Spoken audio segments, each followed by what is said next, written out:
Hello again. So welcome to this panel who's entitled The Wisdom of Those with Lived Experience. So this afternoon we have heard from different experts, organizations, about all the triggers and the challenges that are faced by people living with a mental health condition. But actually, when we were drafting this conference and thinking with Atalanta and Caitlin about this conference, it was really impossible for us not to include people who have actually gone through these experiences themselves. And actually, I didn't realize that there will be other people hearing the panel before. And I think it just shows how much mental health issues just touch anyone. So, well, this is how I came in contact with three inspiring women. You see one here, and you will see two that are joining us via Zoom. They really managed to turn their own struggles into a strength and draw lessons from their own experiences. And I think these lessons are really valuable to anyone. I was going to say to any, especially those working in the mental health field, but after hearing Julian and other panelists today and seeing how cross-cutting mental health is to any other topics, I would say to any one point. So I'm really, really looking forward to hearing their stories, and I really know that I can count on all of you today to make this space a safe and caring one, as they will share very personal and sensitive stories. So without further ado, let me introduce you to our three panelists.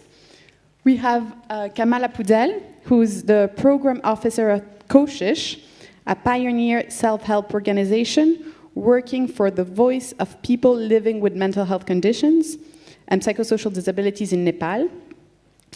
After being rescued by KOSHISH, Kamala now dedicates her life to promoting international advocacy for women with mental health condition and works for their inclusion into society.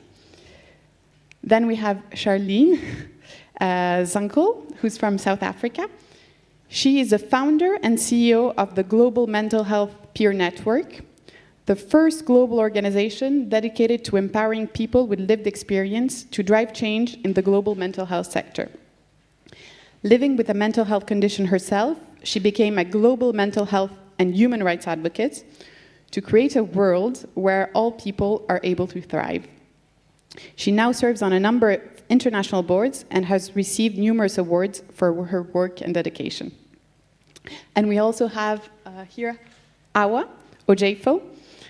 She has become the voice and face of mental health in Nigeria after identifying herself as a person who lives with a mental health condition and a psychosocial disability. And, sorry. Oops.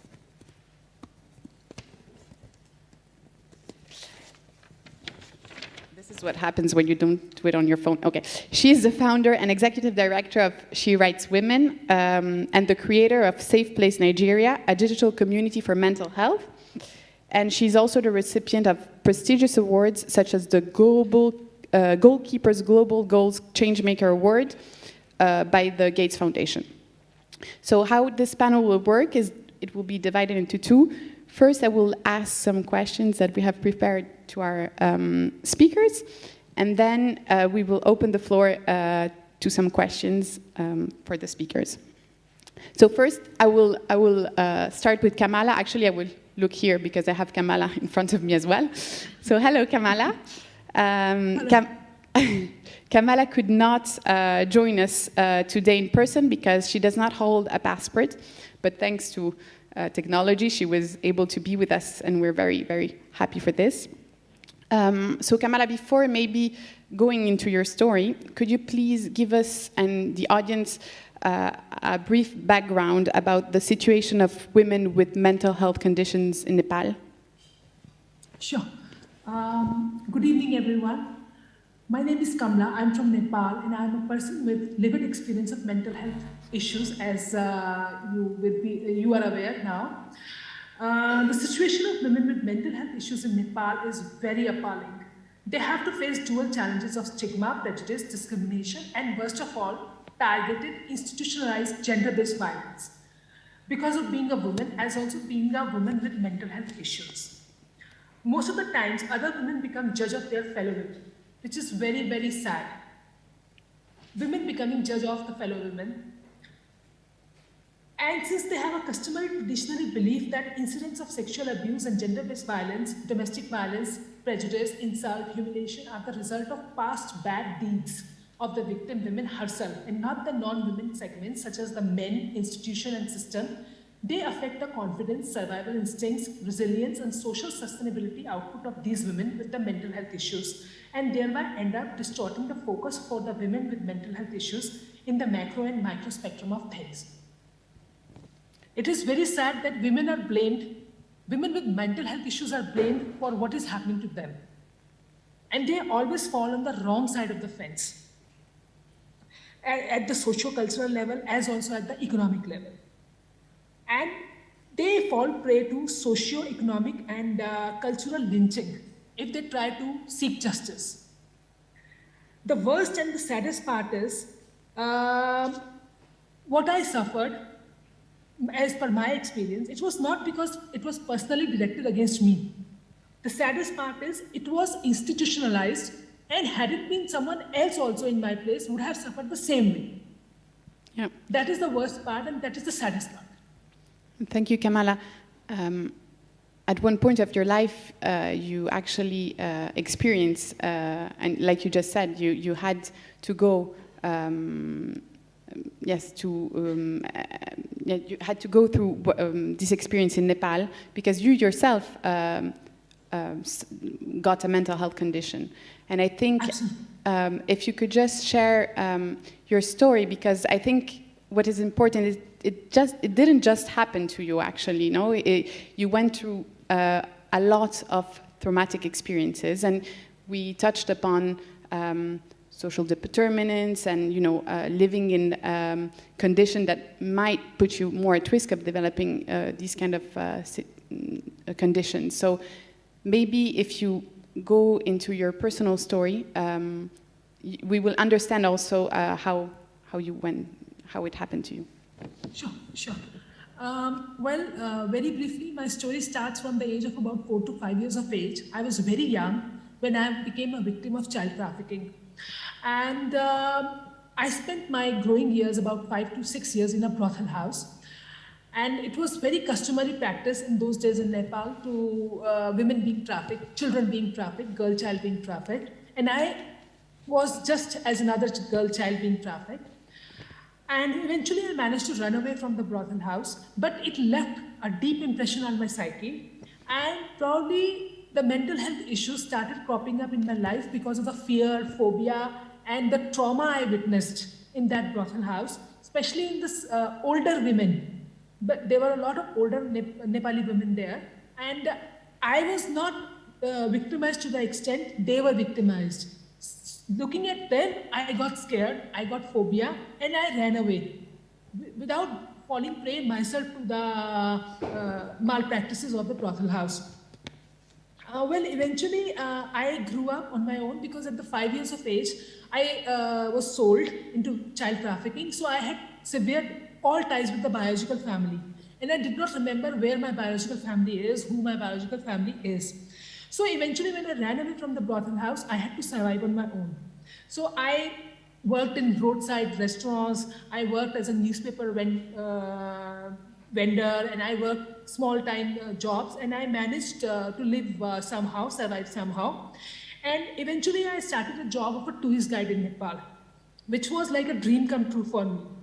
But unfortunately, at the same time, when I started working as a tourist guide, the mental health issues cropped up in my life, and I could not be productive. And I had to quit the job unwillingly. And people got to know in Nepal, because of my symptoms, they could not be hidden, that I'm not mentally agile anymore. And they started taking advantage of the situation. Being a woman, one, being with mental health issues, two, they started taking advantage of me. in terms of sexual favors, in terms of harassment, in terms of discrimination, in terms of lower wages. And that frustrated me. And the situation was so bad that I almost became suicidal. And in those days, things happened to that extent that I almost lost the shelter where I was staying because I was running low on money. And I was gang raped. When I went to police station to make a complaint, it was so sad. The policewoman said, I would not register your complaint, and it is for your welfare. Because she was very concerned, the police lady. And she said, if I register your complaint, you will be exposed to the society and they will ridicule you. They will give you emotional turmoil. And you are not going to get any personal benefit. The perpetrator you have to identify. It was a gang rape. How many men you will identify? And how will you nab them? So it is not going to be good for you. So I said, I will get nothing. She said, you are not pregnant. Thank you, stars, for that. And that's how not just the mental health issues, but the distress also accompanied in my life. That we, the people with mental health issues, have no recourse to justice. We are discriminated, we are prejudiced, we are sexually harassed, but then we have no justice access system. And it is not because of anything, but because of the stigma and prejudice in the society itself. We people have to blame ourselves. The women with mental health issues are suffering because the fellow women are not supporting. Rather, they become the judges. So that episode left me dejected completely, and I lost hope altogether. Eventually, I was put in prison on because of fake narcotic charges, again because of the mental health condition. And in the prison, my mental health condition got all the more flared up. And eventually, when I was released from the prison, I had no place to go to, and I landed up in the streets. In the streets, while I was trying to look for a job to get some money and to fetch some kind of succor for myself and my nerves. But again, the people were judging me. Again, the society was judging me. But those who were judging me never supported me. The worst part is I was so tearful and I was so distressed. How can they get a right to judge me when they are not supporting me? But even this basic bottom line, I could not drive across the people. And that was the time I decided if I survive the ordeal on the streets someday, I would try to become an activist, and I would try to tell every person, every woman, I would try to knock at every door and ask them, if you are judging me, please support me also. And if you are not supporting me, why are you judging me? Please don't judge me. So that's in nutshell my story. And and that's then you how were I survived. sorry. Then is that when you then met Matrika and Yes. okay, Yes. so you were able to make it through all these struggles you just described, and actually not only make it through, but you were able to, like I said before, turn them into a strength and become a self-advocate. Actually, I wanted to put your own words to yourself and other sisters like you. So maybe if you could just share how Matrika and KOSHISH entered your life, and after you're done explaining that, maybe we can show a small video about the amazing work your organization is doing in Nepal. Absolutely.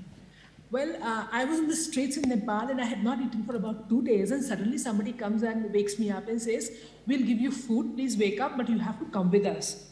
I was like, first give me food. They said, we'll give you food, but you need to have shower, you need to take some medicines. And that's how the argument started. But the people were so trained and experienced that they win my trust, and they brought me to a shelter house of KOSHISH. And there they gave me food to eat, they gave me a shower, they gave me new clothes to wear. And that's how the journey of trust started. And Matrika sir was there and he told me, even I was like you, don't worry. You feel this is your home. I'm a person who never had home after 5 years of age, and suddenly somebody telling me that you are at home. It's not a shelter, it's a home. And that's how the bonding of trust started. Initially, they did not put me on medicines because I was scared of medicines. They just gave me psychosocial therapies. And that was music, and that was lots and lots of counseling, and lots of interactions to build up trust. Because I had lost faith in everything and everyone, honestly. And eventually, when they won my trust, when they won my faith in the system, they started putting me on medicines also. And eventually, I reached threshold recovery. And then they asked me what I want to do, because I had no family connections. I had no one to fall back upon. So I said, I want to work for the fellow sisters like me. So KOSHISH, being an organization for people with disabilities and OPD, they said, okay, all people in KOSHISH have a lived experience of mental health issues, so you are welcome to join us. So that's how my journey started. And with the encouragement of KOSHISH people, I have reached that level today that I am here addressing all of you. Thank you. Thank you so much, Kamala, for sharing this. And actually, if we can show the video now. In Nepal, women are one of the most vulnerable groups in society due to the different forms of violence which can result in severe mental health issues. Women facing these adverse circumstances are often chained, tied, and locked up in private homes or abandoned in the streets, where they are susceptible to further risk of gender-based violence. In Nepal, at present, community perceptions often result in inhumane treatment due to stigma, lack of acceptance, and awareness. From its inception, KOSHISH has strived to provide a dignified life for people living with mental health issues through rescue and reintegration. KOSHISH works inside a community-based framework, providing emergency care and support that is culturally appropriate, through helping the beneficiaries to restore their dignity by regenerating their agricultural skills and their ability to take part in family and community. The support provided by KOSHISH provides emergency care for at-risk women that takes them away from homelessness and protects them from a future of being locked up and chained. KOSHISH further assists in reuniting these women with their family and restores their quality of life and dignity in many ways, such as enhancing their economic independence. The women assisted through KOSHISH's programs are reinstated with a strong sense of identity and life skills to rehabilitation with family and community, where they are able to engage in roles from the home to a member of society as a whole.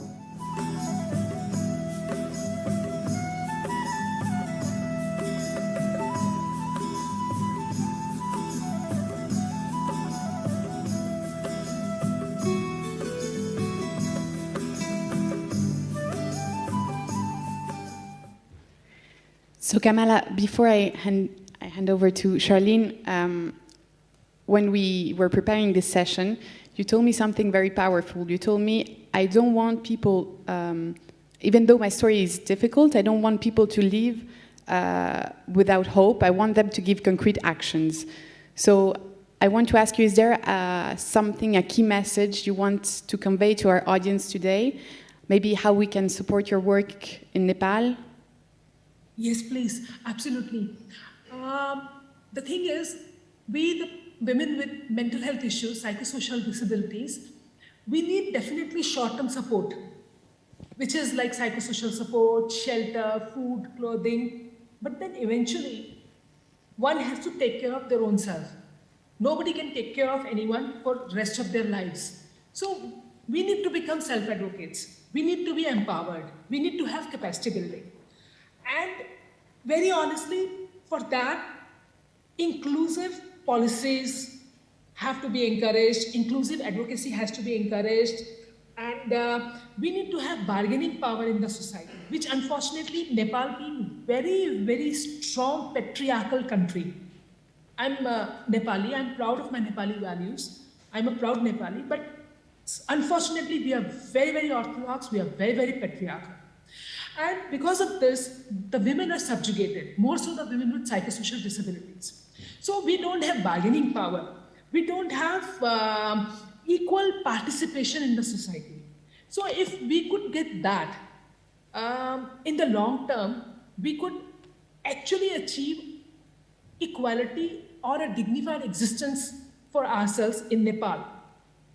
And last but not the least is like reforms are happening everywhere in the world. Like in Peru, for example, legal capacity reforms have happened. So those kind of reforms, if we could get some kind of advocacy support, if you could get some kind of capacity building support, and if you could bring those reforms not to the 100% extent, but to small degree in Nepal, I mean, we could at least be able to make our own mistakes. Right now, we are not allowed to make our own mistakes. Things are imposed on us. Decisions are imposed on us. Like there's a psychiatrist, there is a medical model, then there is guardian imposed on us. We don't have, I mean, I cannot go to court to file a court case for my citizenship because I need to have a guardian, because I'm a person with mental health issues. And the reason I don't have a passport is because I don't have my identity. So those kind of things are there, and some kind of support so that we are free to make our own mistakes, just as other human beings. So that is the only request, and request for solidarity for the cause of women in Nepal. Thank you. Thank you so much, Kamala. Like Catalanti was saying, yeah.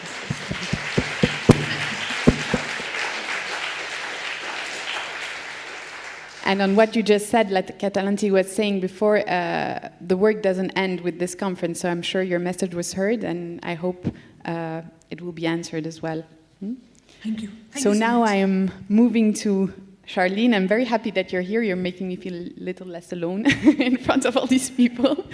And actually, I know I told you this, you didn't remember, but the first time I heard you speaking, it was at WHO some years ago.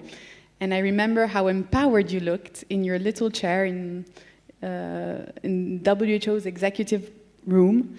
And I remember I was thinking, okay, she really, really managed to, like Kamala,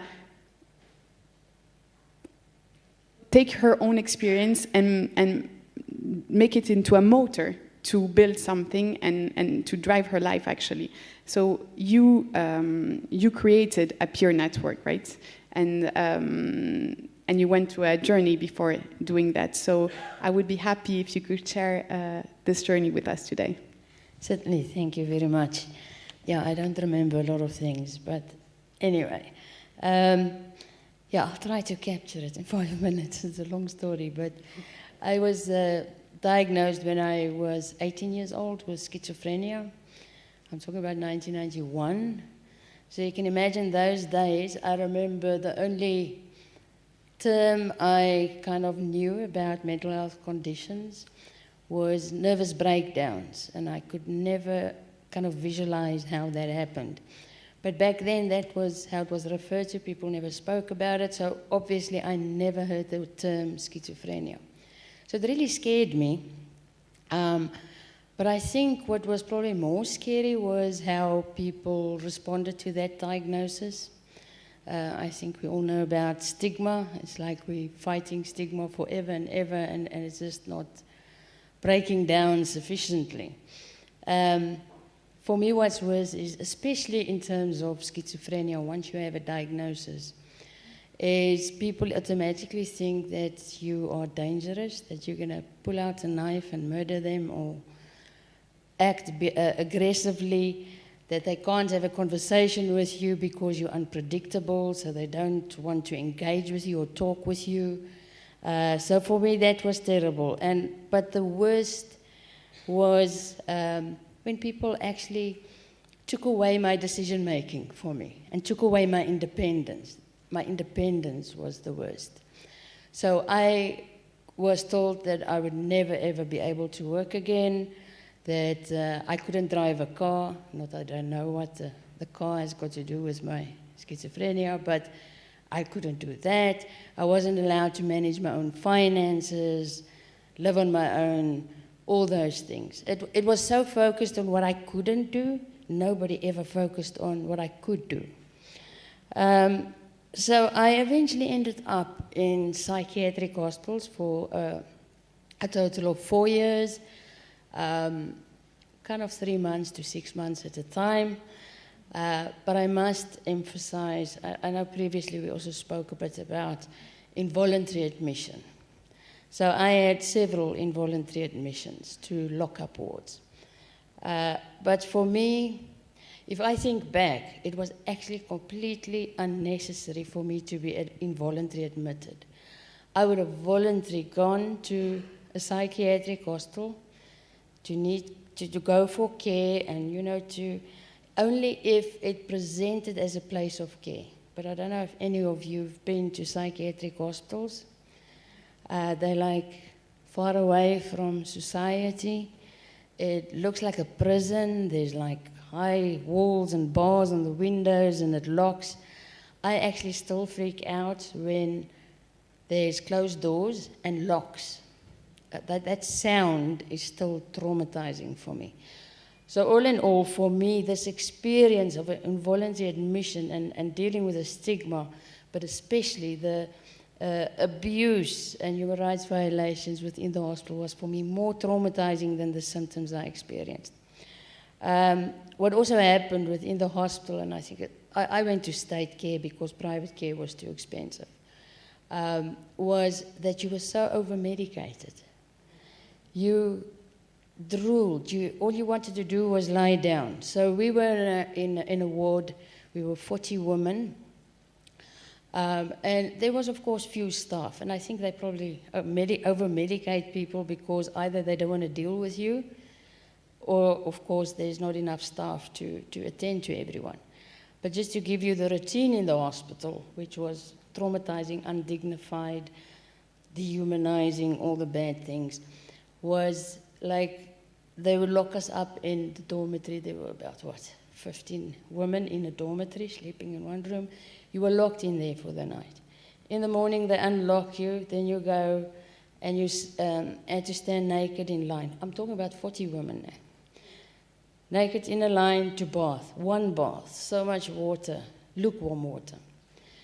So all of the 40 need to go through there, 2 or 3 at a time. Whoever fits into that bath. Then you have to queue up, you have to use the same toothbrushes, same brushes. You have to wear hospital clothes. If you dare complain, you would either be shoved around or, use crude words. They would swear at you and really emotionally abuse you. So that was kind of that. And then 2 toilet rolls for 40 women per day. So the good thing is, as long as you can get to the front of the queue, I used to roll up toilet paper and put it in my pants for the day, because otherwise there's nothing. The toilets hardly ever worked. Sometimes there were no hot water. Sometimes there weren't warm clothes in winter. And they lock you in the day in this, probably a room half the size of here for 40 women, and it's just a concrete floor. So when it's cold, you over-medicated, so you literally have to sleep on the floor during the day. Nothing to do, no chairs, no magazines, no nothing. That's all you do. So that was that. And I'll never forget the first time I was involuntarily admitted. I was literally told that I had no rights and I was the property of the president. My signature meant nothing. I felt really insulted by that because I'm nobody's property. But I must say, back then, we also worked on an old Mental Health Act. It changed in 2002, but it still needs serious revisions. So there's still a lot of stuff need to be fixed, but it was somewhat better. So people also did tell me, and it was actually psychiatrists at the time who told me I would never achieve at anything. And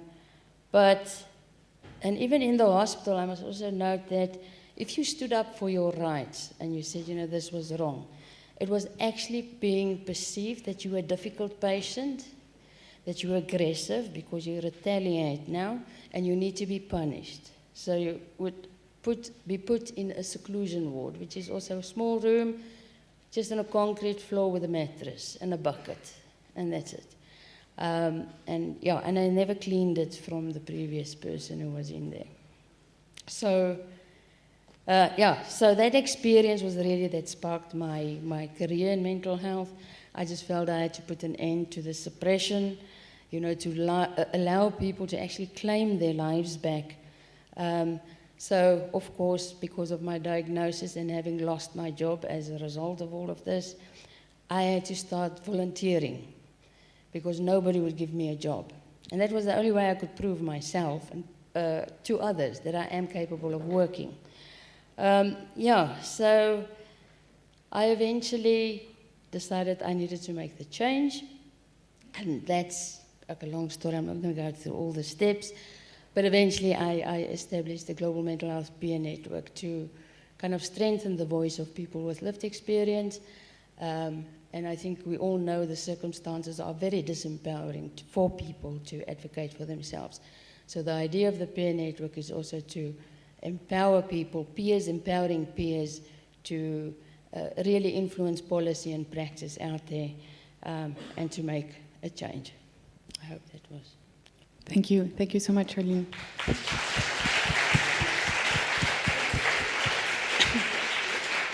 Well, I hope, I would like the people who told you off, I wish they could see you today, no? And thank you for your story, because I think Shanta touched upon it this morning. We forget sometimes how human rights violations are also a part of the reality of people living with mental health conditions in low to middle income, but also, I guess, everywhere. Yeah. But maybe we can move to also something more positive, I would say. We heard about recovery, or we hear a lot about recovery. When you speak about mental health, you hear different meanings, interpretation of recovery, but I think it's having you here, it would be a unique insight for us to having you explain what does recovery mean to you and how you can achieve it. Certainly, yes. Funny enough, I tried to introduce the term recovery into South Africa when I spoke to medical people, and when I said recovery, they told me, no, it's impossible. People with mental health conditions can't recover. So there's a misperception about what recovery actually means. But for me, it's also, and I think for many people, it's a journey. It's kind of about discovering yourself, what is important to you as a person, and what makes you happy. And it's, I think there's also a misperception. We also spoke previous panels about medication. Yes, medication is one thing. It's not everything. Recovery cannot be just one thing. It's a combination of things. And we also spoke about a holistic approach. So every aspect of your life is affected. So you need to address all of those aspects, like reunification with family or restoring relationships and all of that. But it's also about living a meaningful life. And not to be defined by your diagnosis. You're a person. And I think Julian said it in the first session about being heard. I think that's important, having a voice, not just being listened to, but being heard. Because being heard means your voice has meaning and it's being valued. And you have contribution to society. For me, what's also been extremely valuable for my recovery was having a job where I can serve a purpose. The work I do is very rewarding, and it's really helped me a lot. And of course, it gives me independence because I'm very steadfast on independence, because my independence was stripped from me the day I received the diagnosis. So that is important to me as well. And like I said, medication, I cannot, trust me, I've experimented with the medication, but I know if I don't take my medication for 3 days, I shouldn't use these terms, but I'm off the rails. But I know, that's because I know myself, I understand myself through my self-discovery. I know what I need, I know how to address difficult times, so I'm compliant with my medication. Of course, support from my peers. I mean, I'm probably in a wonderful position having the peer network with many, hundreds of peers that can support, where we support each other. Balanced lifestyle for me is also important, healthy diet, exercise, looking at all the aspects of life. Also spending time in nature. I love nature, I love walking, and I have a parrot. So my African grey parrot, she's joined many Zoom meetings, so by the way, she loves it. So she, in a way, she teaches me responsibility, because it's not like I can sleep all day when I don't feel well. She forces me to get up, because she rings a bell in the morning when the light comes up, and she doesn't stop until I get up. Then I have to give her food. So that responsibility is also good for me. And lastly, some of my triggers, we also spoke about triggers. There's certain things that you also know about yourself, like getting enough sleep. Especially with my medication, I usually need 8 hours of sleep. So sleep is very important to me, and stress levels, which is not always possible to manage, but there's ways. I think what's also nice is companies that actually allow for like mental health days. I think that's such a wonderful thing. But I take mental health days. So that is kind of what recovery means to me. Thank you. I really wish anyone suffering from a severe, if we can say severe mental condition, could hear you, because you're such a hope. And really, if we hear what recovery means to you, like you said, when they announced your diagnosis, you feel like you were condemned, and actually today this is the life you're living. So you're really a message of hope. Thank you.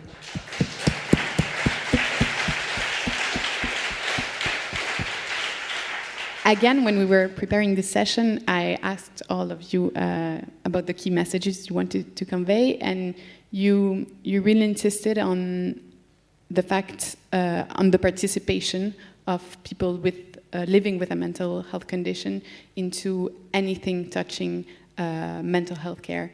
But you also insisted on the fact that it has to be a meaningful and authentic participation. So can you explain to us what does meaningful and authentic participation mean, and how we could achieve that? Yes. Yeah, I'm very passionate about the whole meaningful and authentic engagement or inclusion. I think pretty much everybody really emphasized the importance of including people with lived experience.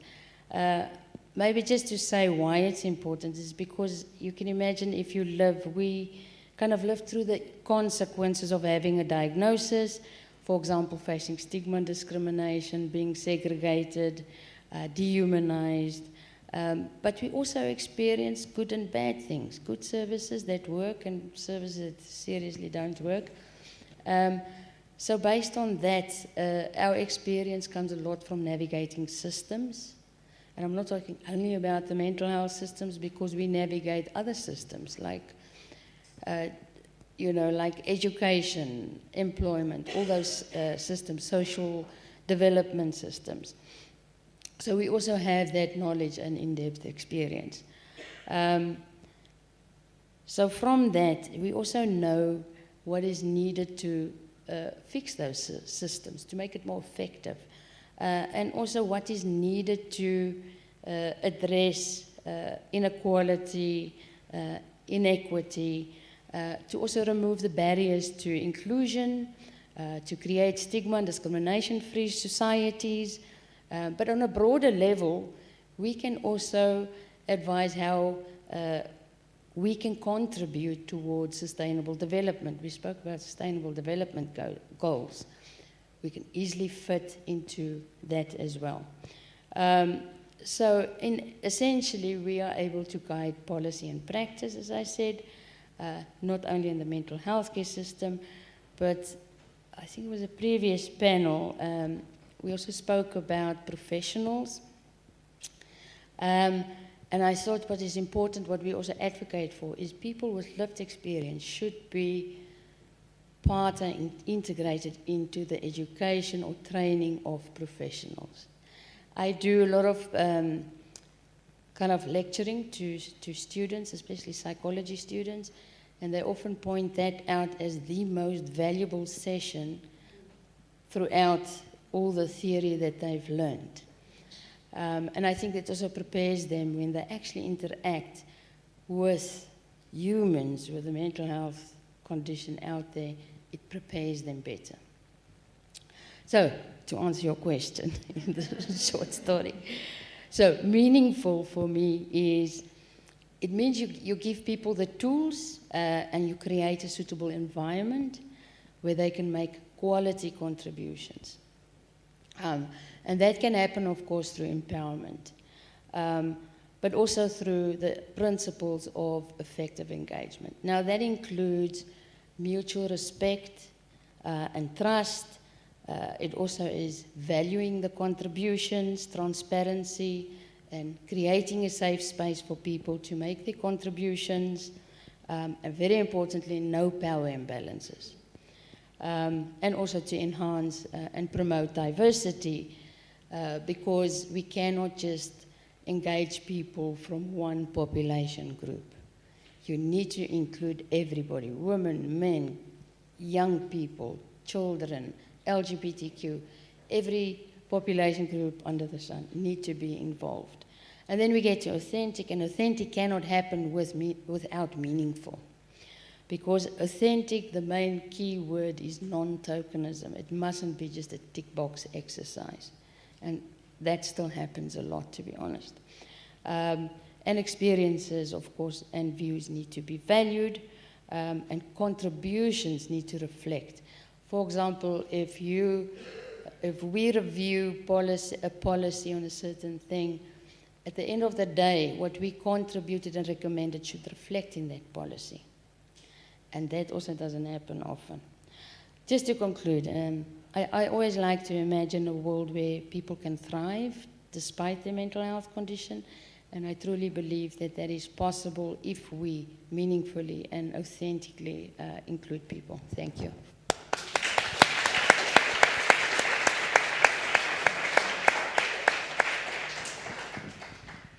So now, Hauwa, hello.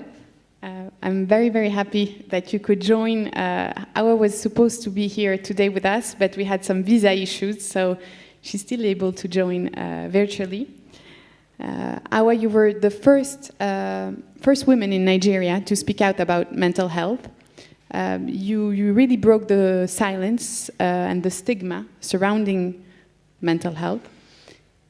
And you did so by sharing your personal story. And I remember you said in one of your interviews, each story counts. So I'm going to ask you if you can share your story with us today, and also tell us why it was important for you to do so at that time.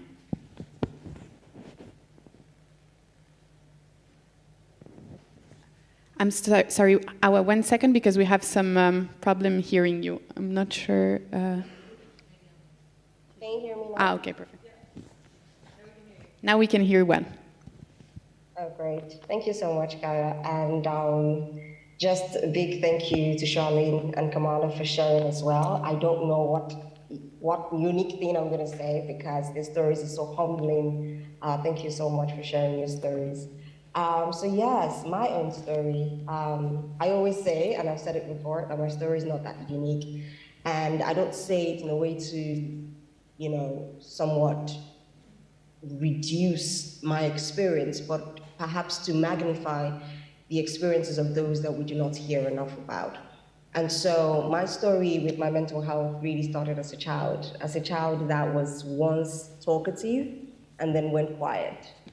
From when I was very little, I was tagged Parrot. That was my nickname because I wouldn't stop talking. I was a very energetic child. I had the loudest laughter. I used to run into a lot of troubles with my neighbors and, my parents trying to get me to keep quiet a lot or reduce my voice. But I cannot say perhaps the thing that changed everything, but I suddenly started going quiet. And quiet in a way that the people who once told me to reduce my voice became worried about. I stopped speaking so loudly, and sometimes I would stop speaking completely. And that would go on for a while as a child, and I would have these bursts of, energy, and again, those periods of confidence as I grew up. And then I would have these other points where it was like, who are these two people? This wasn't the same Hauwa who was like the life of the party before, and now she is completely quiet and, kind of get through even the most mundane tasks. And so going through life like that, because obviously when you get to that stage, it's like, oh, she's just selfish. Oh, it's a teenager, just the teenage years and things like that. And of course, it's hard for you to begin to explain that. I'm not sure exactly what it is, but I just don't have the capacity to summon energy for anything.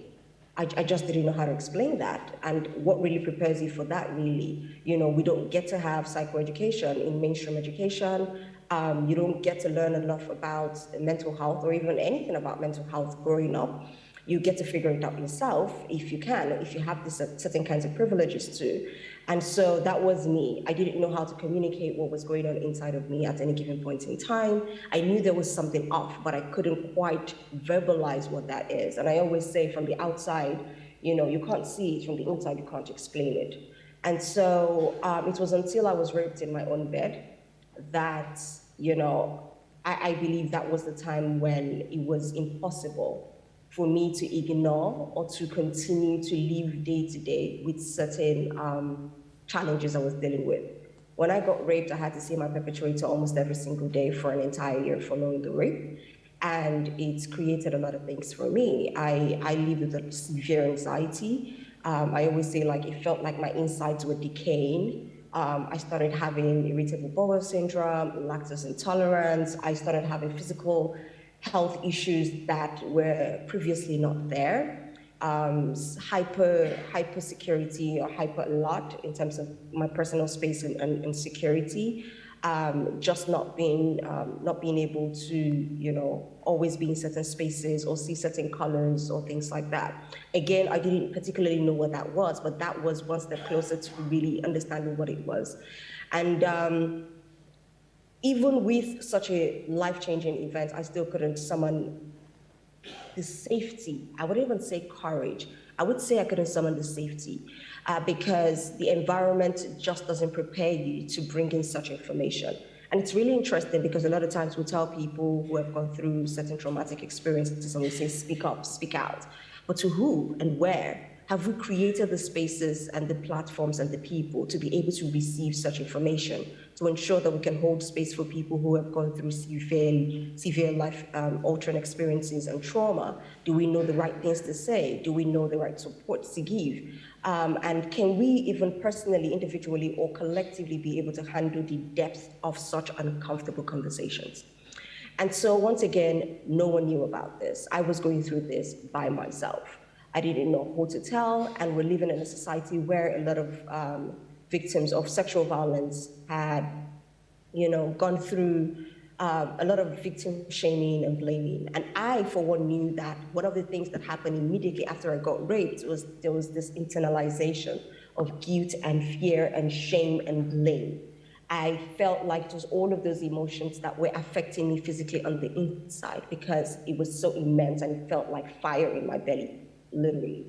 But I think it's important for me to also go back before that to say that I also had, before that, I had incidences of sexual violence at the age of 14 with, what I thought at that time was my first boyfriend.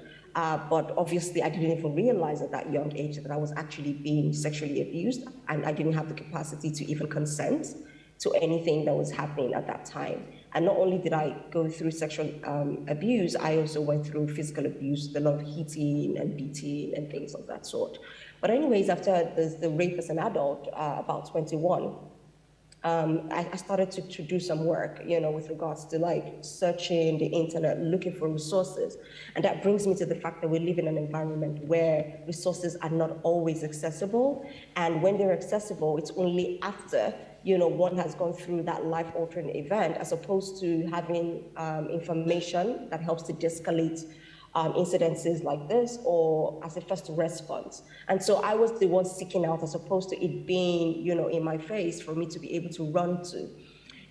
For example, I didn't know that as somebody who was raped, you know, you don't go take your bath, you can go to like a sexual assault reference center or something of that sort. Because your first instinct when you get up from being raped is that you just want to wash your body off. It's almost like you want to peel your skin. You want to get everything off your skin. And so that was what I did. And so in essence, I didn't realize that I was washing off my evidence. And of course, to today, I haven't named the perpetrator or anything of that sort. I have seen him go on to live his life, get married and have kids. And I, on the other hand, had to live with severe trauma that later led to a near suicide attempt. That, of course, you know, got my family in the know of things. And that was when I got diagnosed with bipolar and post-traumatic stress disorder with mild psychosis, and of course started taking medications as well.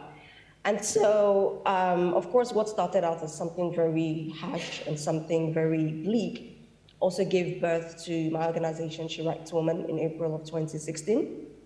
And it was pretty much a birthday gift to myself.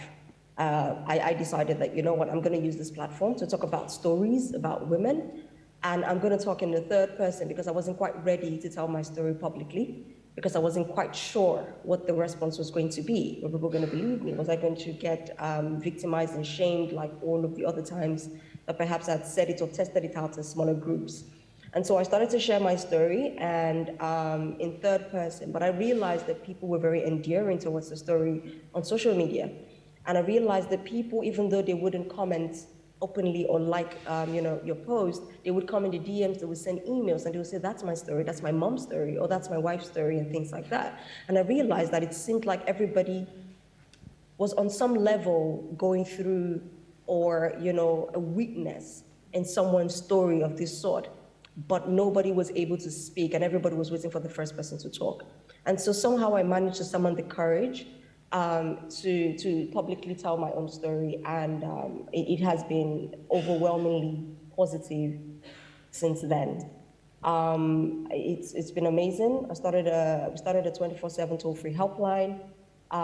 We started monthly support groups for women as well, to be able to sit down and have these conversations in an environment that was safe for them. And then, you know, we've gone on into advocacy work, thanks to the likes of Human Rights Watch, Disability Rights Advocacy Fund, and, you know, some other organizations, African Women Development Fund, David Weekley Family Foundation, who continue to support the work that we do in terms of advocacy. Because it's one thing to address these issues from the ground up, and it's another thing to be able to change the system entirely. And we realized after a couple of years that the system that we were working in was incredibly dysfunctional. It didn't work for the people, for we the people in essence, because I always like to tell people that a system works exactly the way it was designed to work. So if it doesn't work for you, then perhaps it wasn't built with you in mind. And as people with mental health conditions, we look at certain systems, the healthcare system or the mental health system or the criminal justice system, and we look at it and we say, it doesn't work for us. It's not that it's a bad system, you know, for the people that made it. It's just that it wasn't created with us in mind. And so we have to go to the table and say, you know what, we want to sit at the table because we want to begin to tell our stories. We want to ensure that we champion and we are consulted and we manage every process of any sort of policy or law that affects us. We want meaningful participation, as Charlene has already mentioned. We want to ensure that there is really nothing about us without us. We want to ensure that we are informing everyone involved from the top to, you know, the grassroots, to be able to say, look, if it affects me, then let me tell you what support looks like for me. Let me tell you what my rights being respected look like for me. And of course, that has led to, you know, being the first woman with a mental health condition to testify at the National Assembly in Nigeria, and to also step down an abusive law, and to consequently be actively involved in ensuring that Nigeria's first mental health legislation since 1958 is one that is rights respecting, is one that takes into cognizance the voices of persons with psychosocial disabilities, and is one that sets a precedent going forward in ensuring that our rights are respected every step of the way. Thank you very much.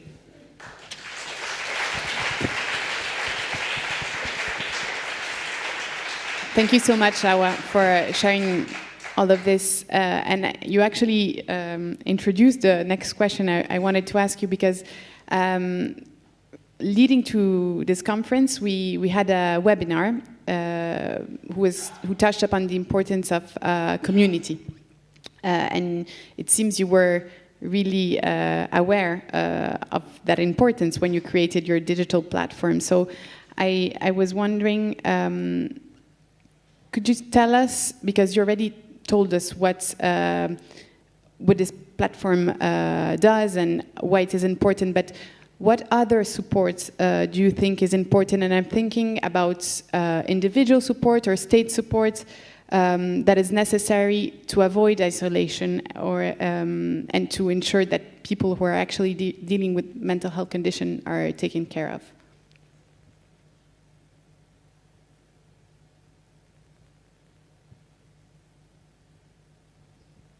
I apologize. It seems my internet is doing what internet does.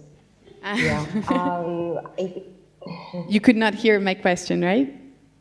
Yes, please. If you can just take that again. No problem. I was asking if you could share with us what support you talked about. The avoidance of isolation, which is very important for people who are going through a mental health condition. What support do you think is necessary from the community, from the state, to ensure that people don't go in isolation and that they actually receive the help that they need? No, thank you. Good question. So I would speak about isolation in a very mental health specific way, and I'll speak about it with regards to COVID-19 and how we were all isolated. And of course, with COVID-19, we saw for the first time for us, we saw everyday people somewhat get a glimpse into that sense of what it means to be isolated, to be put down, to not be able to freely, or to at least by your own decision, be able to, get up and go. And so for us as She Rights Women, we saw even more calls from people who otherwise did not live with mental health conditions, reaching out with regards to the impact of isolation on their mental health.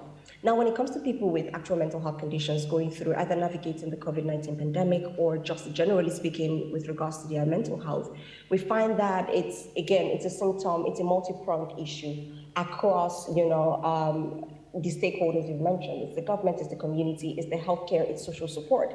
When it comes to the government, it's about have we created, infrastructure and services that reach the furthest behind first, that ensure that, those who otherwise would not be reached, maybe via social media or anything, are able to access, certain kinds of support. It's ensuring that, when we talk about digital, when we always say digital, online.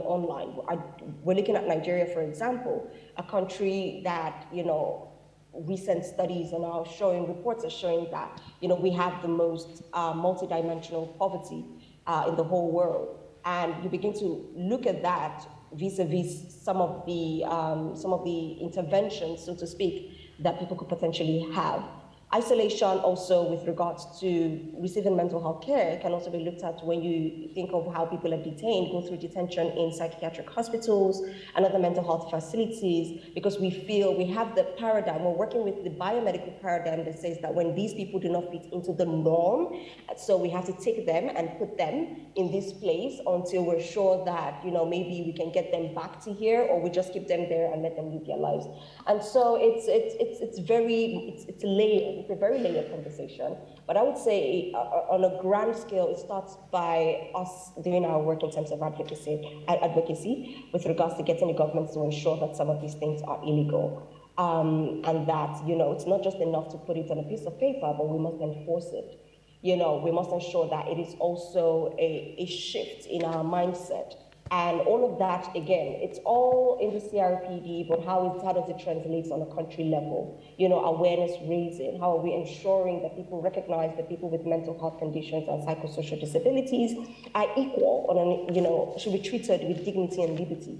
How do we ensure that, awareness raising ensures that, it is culturally appropriate in terms of the language that reaches people? How do we ensure that, people realize that there are best practices, there are alternative practices, perhaps there should be the best practice and the good practice and the commonplace practice as well, with regards to, giving people with mental health support, the care that we need. So I think it's really multi-layered.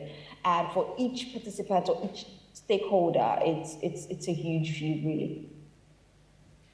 Thank you so much, Hauwa. Before I ask a question and before opening it to the audience, is there any key message that I forgot and that you want to address to our audience today? Or if not, I can ask you a question. She dropped off. So maybe before opening to the question, I had a question. I know we haven't prepared this, but it's very, feel free to answer. It came up to my mind before because we're talking today about the inclusion of people with mental health conditions. But what we haven't talked about, and maybe you just touched upon it a little bit in one of your answer, is the support that is also needed for the loved ones and the families and the caregivers of people going through these conditions. So my question is, through your experience, Charlene and Kamala, how do you feel that we can ensure this support? And what were the barriers, if any, that you faced or your loved one faced when you were going through this thing? Yes, I think maybe to start with the barriers my family faced. I only understood later that I actually put them through hell. I thought they weren't supportive, but it was actually, they weren't supportive, they weren't educated, they didn't know or understood the condition. Nobody explained it to them. So I think they should be part of the treatment plan and the recovery journey of that person. And also to teach the family on, I actually get a lot of requests from family members who's got children with schizophrenia, and they ask me a lot of questions, and I always, what they must do.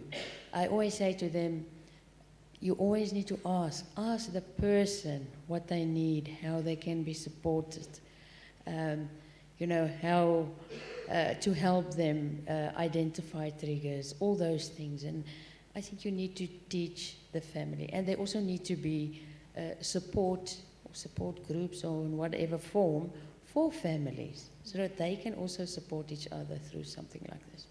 This is very interesting. Thank you, because we are thinking about a project that we are supporting in Italy, and there actually are some support groups for the family members, and we have had feedbacks that these are moments that are very important for them. So thank you. Kamala, did you wanted to add something on this, or should we open it to questions from the audience?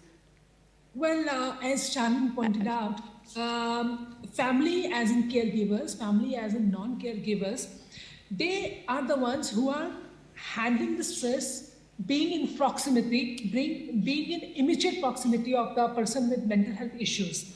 And in Nepal at KOSHISH, we are running, as Charlene suggested, we are running self-help groups and family counseling.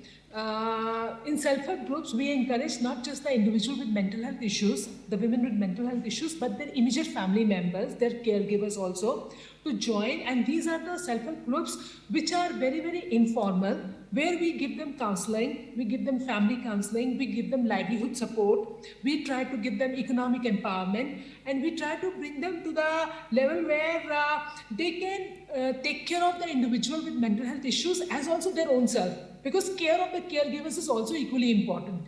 So we are doing it at a small level, but we need capacity for that. We need our self-empowerment to empower the caregivers. But we are trying at a very small level, but we are trying it in Nepal. Thank you. And I see Hauwa as connected again. I think you didn't hear the question, but it was related to the loved ones, the family members, the caregivers who are supporting people going through a mental health condition. What do you think is the best support for them? Oh, good question. I always think about my own story with my parents and my family, and how it could have been very easy for me to say, oh, they weren't supportive, or for me to say, oh, you know, they are part of the the toxicity, and we throw around many of these words these days. But the truth is that when you live in a society where mental health is not mainstream, is not talked about, it's not embedded in your growing up, especially when it comes to like generational gaps, we need to also be equally empathetic to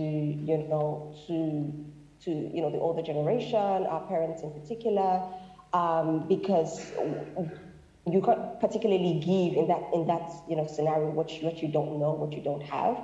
And so for them, I felt like I had to groom them to be supportive of me. So it was really a painful process, but I realized very early that if I didn't teach them about mental health, or sometimes it's not me verbally talking to them, but sending them links and showing them videos and things like that, I wouldn't be able to get the support that I need. So I think a lot of times it's a lot of empathy for them. I think a lot of times we tell the stories of people who have lived experiences, but we forget the stories of those around them and how they experience the people that live with mental health conditions as well. Because I think a lot of times we don't realize that there can be secondary trauma on them as well.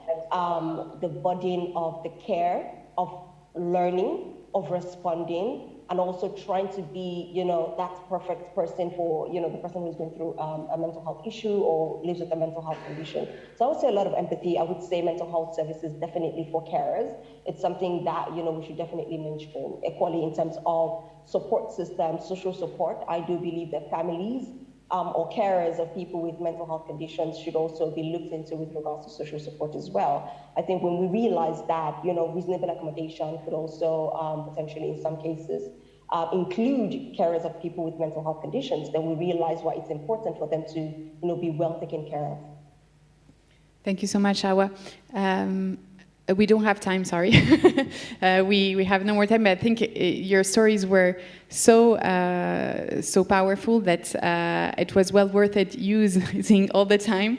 I will just do a 2 seconds brief wrap-up of the sessions. I think, we all live today, first of all, like I told Charlene before, with the assurance that it is possible to live a meaningful and fulfilling life if you're living with a mental health condition. We also learned that nothing should be done without the inclusion of people with lived experience. We said this morning, nothing about us without us, and that this inclusion has to be meaningful and authentic.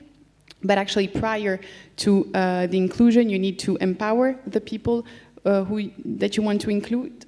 And this can happen through community support, psychoeducation, peer-to-peer networks, adequate information about their rights and support throughout the whole recovery process.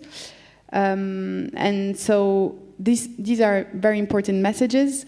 And I think it is only the starting point of what can be done. And actually, in the next panel, we will talk about what can we do more. This is the first step, and what can we do more. So I really, from the bottom of my heart, want to thank you all again, ladies, for your wisdom today. And yes, that's it.